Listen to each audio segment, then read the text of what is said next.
Knight. All right, well, I want to introduce Rob Knight. Rob is Cathie's son, and Rob lives in Orlando, Florida. He came up this week. He was with Cath and Bob during the surgery. I just realized the name. It's called deep brain stimulation. That's the technology that they're using here. But Rob, you know, you came up, you've been up here for a week and all, but just a couple questions. I mean, when did you first realize your mom was wrestling or struggling, or that she had a problem with dementia and then potentially Alzheimer's? What was that? Probably going on maybe 5, maybe 6 years now. Okay. When my grandmother, mom's mom, started really struggling with it bad. Mom started having problems at work, and then I was told that she wasn't working anymore because of taking care of Mimi, and then when Mimi and Papa started having their struggles, it got significantly worse and noticeable. And then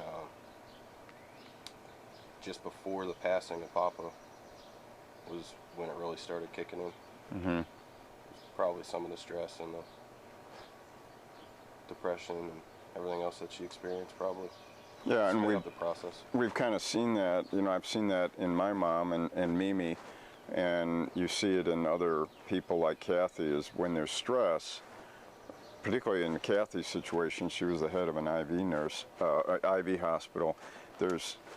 When they're in that place where there's stress, it really kind of compounds the you know, what's going on, right? The symptoms catch on faster, I think. And of course, you've been here for the week, and this technology is very complicated. We're all trying to figure it out, you know? And we'll be doing some more interviews with Cathie to kind of get more into the details. But kind of what's your hope for this technology? I mean, if it advances and it moves forward, what are your thoughts? Talking to the doctors, they don't know exactly what's going to happen. She's the third person to go through it. The first one happened in November, and I mean, for all intents and purposes, there's a small chance that it could go not according to plan. Yeah. Things could get worse with dealing with electrical currents in the brain. There's that chance, but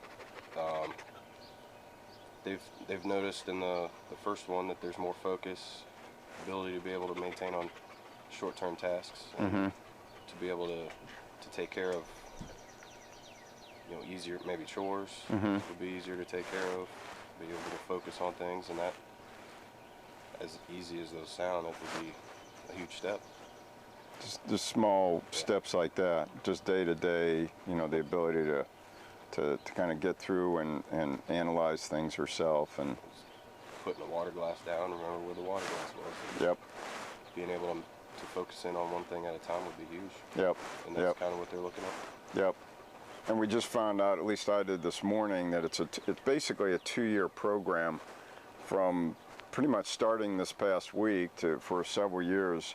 And there's also going to be 7 other patients, people coming in behind Cath, and so there's a whole process here going on where they continue to evolve the technology, but kind of like what Rob was saying, we're still not sure what, you know, the end result of this looks like. So, but we're hopeful. So, thanks, Rob, for coming up and being with your mom. He's leaving today, and we sure appreciate him coming up and being with his parents during this past week.